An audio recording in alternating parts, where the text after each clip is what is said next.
중국 정부가 2차 전지의 핵심 원료인 흑연 수출을 통제하겠다고 밝혔습니다. 자원을 무기화하는 움직임 세계 곳곳으로 확산되고 있습니다.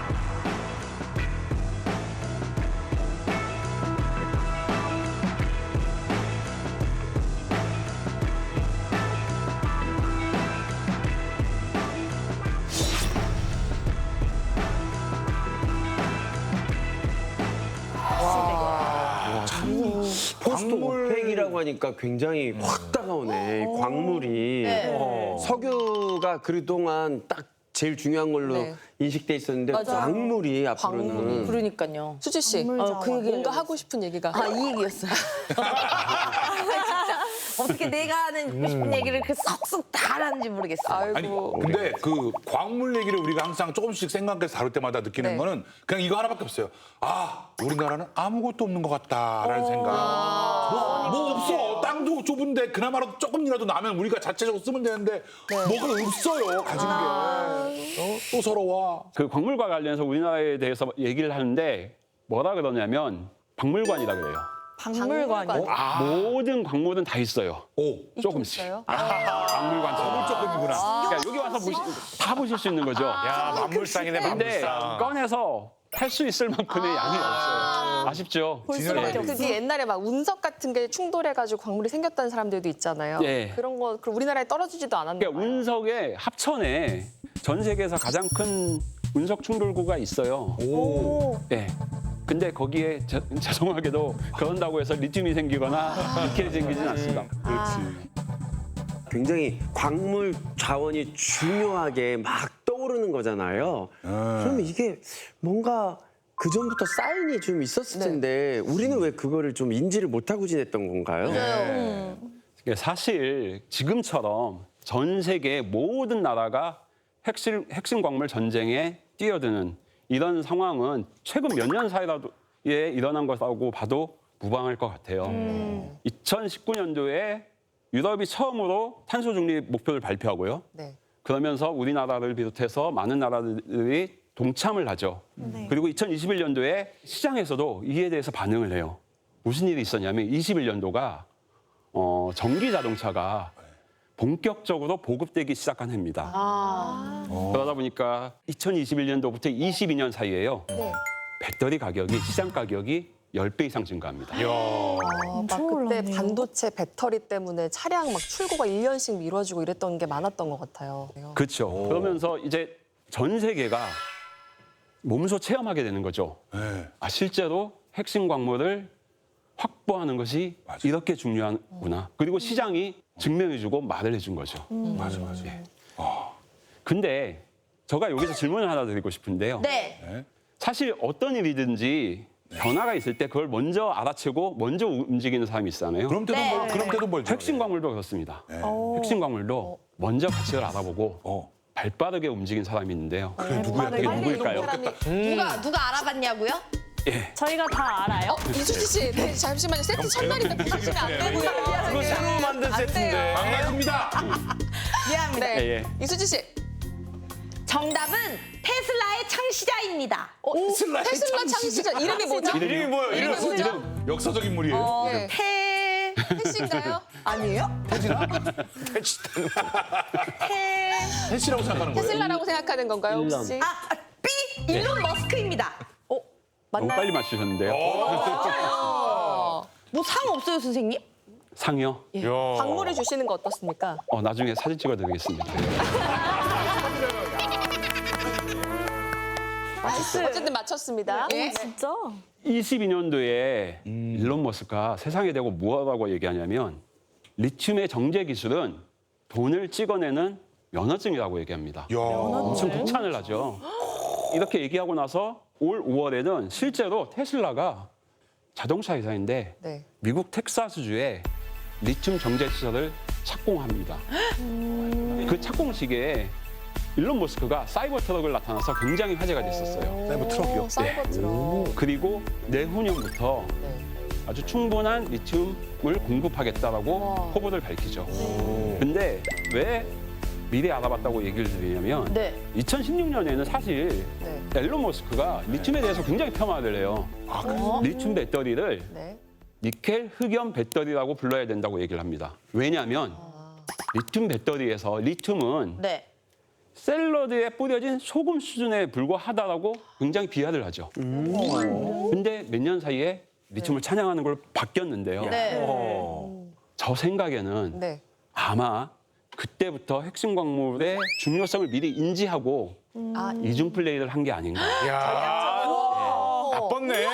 그리고 나서 준비가 다 되니까 면허증이라는 얘기를 하고 실제로 바로 착공에 들어갔다고 저는 생각하고 있어요. 아니, 그러니까 보면 일론 머스크는 항상 뭔가 무슨 코인이 뭐 어쩌나 이런 것도 이렇게 막 휘청휘청거리게 만들고.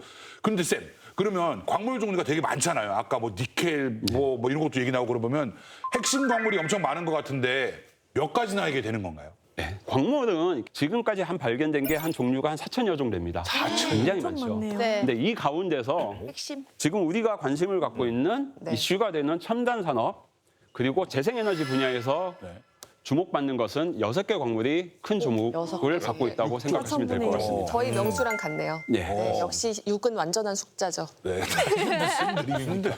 저희도 핵심 광물이거든요, 네. 여기서는. 핵심 역할을 하고 있습니다. 2021년도에 국제에너지기구에서 네. 세계 에너지 전망 특별 보고서를 발표했는데요. 네. 네.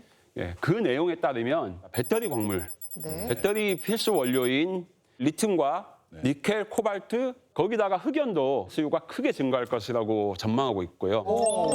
리튬 같은 경우에는 약 42배. 엄청나게 많은 양이죠. 그리고 이 코발트나 니켈 같은 경우도 약 20배 정도 늘어날 것으로 예측하고 있어요. 제가 자원 분야에 들어와서 연구를 하고 있는데 이 숫자는 봐보지도 못했고요. 상상도 못했던 수치입니다. 야. 아니 예전에 우리 한국 지리 시간에 우리나라에 그나마 흑연은 좀 묻혀 있다라는 말을 좀 들었던 것 같은데. 그래 어디 강산에 있는 우리나라에 것 좀 같던데. 있나요? 우리도 그럼 예, 광물이 우리나라에도 흑연이라기보다는 석탄이 많았죠, 예전에. 석탄이죠. 예, 석탄이 많았고 근데 그 석탄은 지금 거의 다 다 썼어요? 예, 다 채광이 돼서 이제 내년쯤 되면 아마 거의 없어요. 예, 이제 다 폐광이 될 것 같습니다. 언제 또 닫혔대 그거? 아니, 없어. 아쉽네요. 진짜. 예, 제가 아까 말씀드렸던 네. 6개 중에 4개가 저거라면 네. 네. 나머지 2개는 무엇일까요? 나머지 가만히 두개요? 있어보자. 이수지 또. 저게 뭐야? 이수지 씨 가능한가요? 정답은 화강암입니다. 화강암이요? 현무암과 화강암입니다. 제주도에 많은 그건 진짜 우리나라에 많을 것 같은데. 구멍 어디 여러분, 갔어? 우리 코미디언이 다 저렇게 무식한 건 아닙니다. 여러분, 그런 거 아닙니다. 오해하지 말아주세요. 사진이 딱 그건데요? 그걸 뭐에 쓰냐? 그만요. 저 알 것 같아요. 다이아몬드가 하나 있을 것 같습니다. 다이아몬드. 맞아요? 반짝반짝 왠지. 개인적으로 비슷하게 간 게 있어요. 비슷해요? 예. 히토류가 하나가 있을 거고요. 그리고 나머지 하나가 비금속 백금입니다. 아, 귀금속. 반지. 그 귀금속이 네. 이렇게 핵심 광물이 된 거죠. 사실 백금이 양은 많지 않지만 전자기기에도 다양하게 쓰이고 있습니다. 전자기기에 백금이 들어가요, 선생님? 네, 그 양이 많지 않죠. 몇백 ppm, 몇십 ppm 정도. 그래서 전자기기가 비쌌어. 예. 그리고 더 중요한 거는 네. 여러분이 하고 다니시는 그 모든 내연기관차에도 백금이 들어가 있어요. 차예요? 예. 백금은 내연기관에서 연료가 타다가 나오는 유해가스들, 일산화탄소 같은 것들, 이런 것들을 덜 유해한 물질로 변화시켜서 배출하는데 도움을 주는 거예요. 신기하네. 그런데 에너지 전환 시대에서 그럼 왜 백금이 네. 주목을 받느냐? 탄소 중립을 위해 도움이 되기 때문입니다. 네. 어떤 식으로요? 거기까지는 생각 안 해봤죠. 그 이유가 에너지 전환, 탄소 중립을 얘기할 때 수소 경제라는 말을 많이 하잖아요. 네. 네. 수소 경제의 대표적인 아이콘이 연료전지가 될 텐데 네. 이 연료전지에서 전기를 생성할 때 수소와 산소가 만나서 물이 됩니다. 네. 근데 이 반응이 생각보다 굉장히 느려요. 근데 그걸 백근에서 하면 수소와 산소의 활성도를 높여줘서 굉장히 반응을 빨리 일어나게 하죠. 촉매 역할을 하는 겁니다. 그러면 앞으로 수소차를 더 많이 쓰게 될 텐데 네, 그렇죠. 그럼 여기도 많이 늘어나겠네요. 그렇죠. 그러니까 연료전지 차가 많이 돌아다닌다는 얘기는 네. 그만큼 백금이라는 광물이 수요가 많아졌다고 보시면 될 것 같아요. 귀해지겠네요. 그리고 마지막에 나온 게 히토류라는 건데요. 네. 네. 이 광물이 다양하게 쓰이는 거는 히토류만 갖고 있는 그 특별한 능력 때문입니다. 저기 얘기가 암기를 뭐 어떻게 하나? 히토류라는 게 말 그대로 희귀한 흙이라는 뜻이에요. 근데 사실 그러니까 매장량 측면에서는 그렇게까지 드문 물질은 아니에요. 그런데 히토류라는 게 이렇게 가공, 재련 기술이 까다로워요. 그러다 보니까 어떤 기술력의 한계로 그걸 적극적으로 사용하지 못했죠. 근데 1960년대 히토류를 들어간 자석이 나오기 시작해요. 자석? 네, 그 전에는 철로 만든 자석이었는데 히토류 자석이 철 자석에 비해서 10배 이상의 높은 자성을 갖거든요. 그 능력이 어느 정도냐면 네. 3kg 정도 되는 크기의 자석으로 한 300kg 정도 되는 무게를 들을 정도로 매우 큰 자성을 발휘하게 되죠. 그게 우리 산업 발전에 굉장히 큰 역할을 하는데요. 히토류 때문에 나온 게 있습니다. 바로 이거죠. 이게 뭐예요? 카세트. 워크맨? 워크맨. 추억의 워크맨 아닌가요? The Sony Walkman is a tiny stereo cassette player with truly incredible sound. 저게 뭐가 몇 분만 아실 겁니다. 모르시는 분들 계시는데 유빈이 처음 봐. 우리가 스피커에는 모두 자석이 들어가 있어요. 근데 자석이 들어가 있는데 자석이 셀수록 그 스피커 크기를 줄일 수 있는 거죠. 그러다 보니까 그렇게 작은 카세트 플레이를 만들 수 있었던 거죠. 그러면서 그런 자석들이 나오면서 우리가 벽돌폰이라고 불렸던 핸드폰이 지금처럼 조그맣게 만든 게 가능해진 거죠. 근데 최근에 스마트폰 쓰면서 히토리가 중요해진 줄 알았는데 이미 사용이 그렇구나. 네, 그렇습니다. 오래됐어요. 근데 최근에 특히 곽광을 받는 이유가 전기차의 모터가 이 히토류 자석이 들어가고요. 그리고 풍력 발전기, 구동 모터에도 히토류 자석이 들어갑니다. 근데 어느 정도 들어가냐면 전기차 같은 경우는 한 3, 4kg 정도 들어가고요. 한 대당. 그리고 풍력 발전기 같은 경우는 한 대당 톤 단위까지도 들어가요. 엄청나게 많이 들어가는 거죠. 그러다 보니까 히토류를 안정적으로 확보하는 것이 중요해진 거라고 얘기할 수 있겠습니다. 그렇게 막 쓰다가 이게 뚝 떨어지면 어떡하죠? 근데 뭐 이렇게 희귀하진 희귀한 않다고 톤데. 하시니까. 그렇습니다.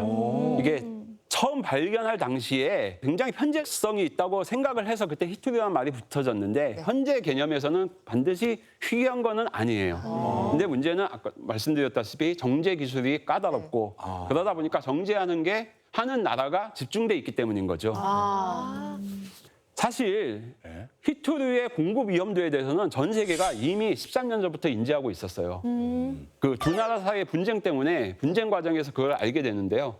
그러면 또 다른 문제를 하나 내볼까 합니다. 그 두 나라는 어디일까요? 두 나라? 히토류 때문에 싸운 곳이 있는 거예요? 히토류? 중국인데. 근데 무조건 중국은 들어갈 것 같아요. 그럼 미국이죠. 중국과 미국입니다. 일단 찍어보는 거야, 중국 미국으로. 저희랑 가까운가요?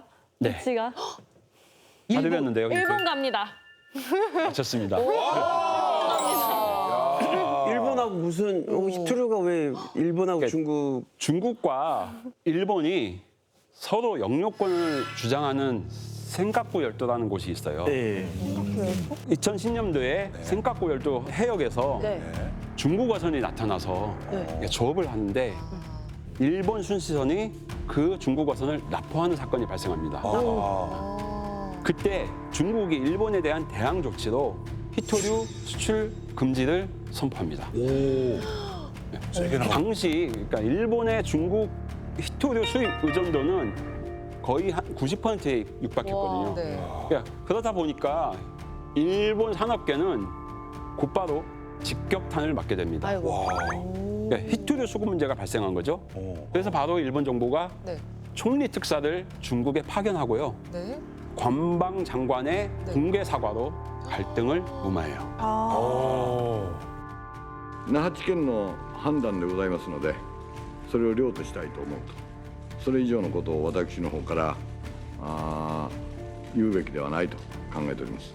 뭔가 경제 안보의 시작 같게 들리기도 하네요. 이 정도면 정말 대단한 것 같아. 근데 그때 이렇게 전 세계가 그걸 보면서 히토류 공급의 위험도도 알게 됐고요. 아마 그게 핵심 광물의 어떤 중요성을 처음 알게 된 계기가 아니었을까 생각합니다. 선생님, 그럼 앞으로도 아까 말씀해 주신 그런 핵심 광물들이 6종이거나 또 그 이상이 갖고 있는 국가들은 중국이 하는 걸 봤으니까 자기들도 이거를 무기 삼아서 내가 흔들면은 조금 더 이익을 얻을 수 있지 않을까 이런 생각을 분명히 할 것 같거든요. 네, 당연히 하고 있습니다. 당연히 하고 있고요. 에너지 전환에 관련해서 이렇게 광물 쓰임새가 많아질 거는 당연한 주지의 사실이 되다 보니까 네. 이렇게 생산이나 가격이나 직접 국가에서 각자 자기네 나라에서 통제하려고 하죠. 첨단 광물 수출을 제한하자 미국이 강경 입장을 발표했죠. 중국은 원료 수출 제한을 발표하며 미국을 압박했는데요. nacionalizar el litio para que no lo puedan explotar.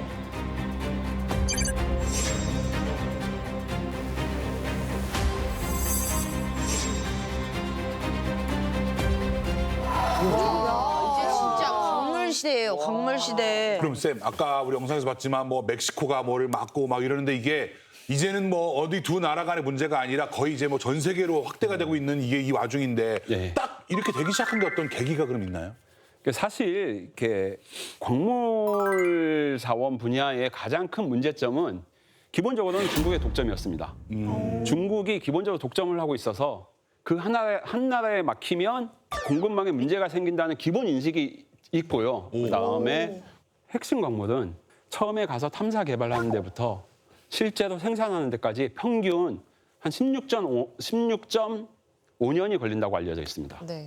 거기다가 실제로 생산을 하더라도 어떤 채광 과정에서 그리고 정제 과정에서의 환경 오염 문제 때문에 많은 규제가 이루어지고 있어요. 그 결과로 현재는 어떤 특정 국가가 이렇게 핵심 광물 생산을 독과점하는 구조가 돼서 지금과 같은 문제가 발생하고 있는 거죠.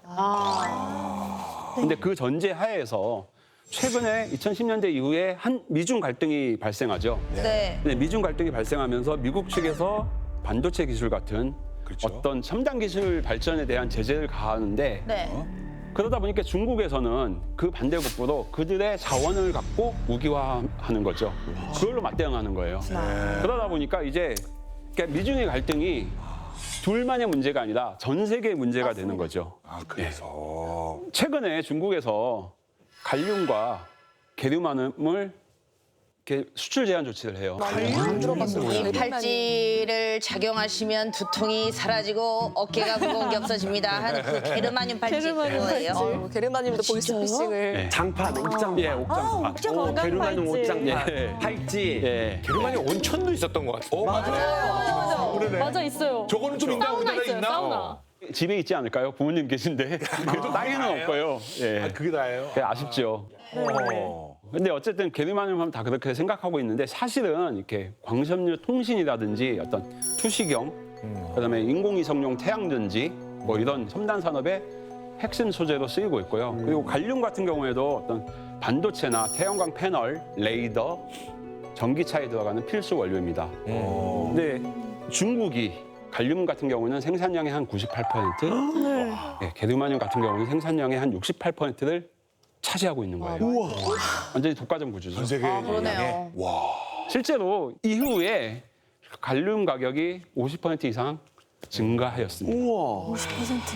생각보다 광물 자원 가격이 우리는 굉장히 느릴 것 같은데 굉장히 빨리 반응합니다. 이런 일들에 있어서. 그러면 이렇게 가끔 이제 한 가지, 두 가지 가지고 뭔가 이렇게 마찰이 일어나긴 하는데 만약에 중국이 마음을 먹고 정말 이런 것들을 다 내가 그러면 다 안 주겠어 하면 진짜 큰일이 날 수도 있겠네요. 다 그죠. 실제로 그 웨이정거 전 중국 상무부 부부장이죠. 우리로 치면 처관인데 중국의 반격은 시작에 불과하다고 얘기해요. 그러면서 이게 추가적인 광물 통제 조치가 가능함을 내비치죠. 근데 사실 유럽이 2011년도부터 핵심 원자재를 관리하기 시작하면서 최근에 나온 리스트가 한 50일 정도 됩니다. 그중에 중국 점유율이 가장 높은 게 33종이나 되고요. 그리고 전 세계가 필요로 하는 전략 자원의 한 65%가량을 중국이 가지고 있습니다. 그러니까 미국이 반도체 기술로 계속 통제를 하겠죠. 네. 그러면 중국 입장에서는 자기가 갖고 있는 무기, 자원 무기화로 대응을 계속 하려고 할 거예요. 아니 그러면 중국이 뭔가 이렇게 제재를 하고 이러면 다른 나라에서는 거기에 대비해서 뭐 하는 게 없어요? 그러니까 대응하는 게? 당연히 대응을 하죠. 네. 근데 실제적으로 근데 중국 내에서도 네. 이렇게 이거를 막 이렇게 쉽게 끌고 갈 수는 없어요. 왜 그러냐면 수출 제한을 하니까 8월 달에 수출량이 빵인 거예요. 그러면 중국 내 수출 기업이 피해를 보게 되거든요. 그러니까 어차피 안 팔면 저쪽도 피해를 보지만 이쪽도 피해를 보는 거기 때문에 이게 무조건 쓸 수 있는 것만은 아닙니다. 결국은 이게 뭔가 자기 꾀에 자기가 넘어간 꼴이 된 것 같은데 그래도 중국은 계속해서 광물 수출을 통제하겠다는 입장. 이거 그냥 불변인 거죠? 네, 이거는 불변입니다. 중국이 갖고 있는 가장 큰 무기 중에 하나라고 보여지고요. 저 생각에는. 그래서 미국은 계속해서 그거에 대비하고 있고요. 이렇게 히토류 같은 경우에 다른 얘기를 하나 더 해드리면 우리가 첨단 산업에도 중요하지만 히토류는 방위 산업에도 들어갑니다. 네, 비행기 한 대 만들 때 한 500kg의 히토류가 들어가요. 그러니까 일본 같은 경우에는 히토류를 안 팔잖아요. 그러면 먹고 사는 문제잖아요. 산업이니까. 미국은 죽고 사는 문제가 될 겁니다. 비행기를 못 만드니까. 죽고 사는 문제다. 그래서 미국에서는 지금 히토류 산업에 투자를 하는 부서가 에너지부가 아니고 국방부예요. 네, 국방부가 투자를 해서 히토류 공장을 짓고 있습니다.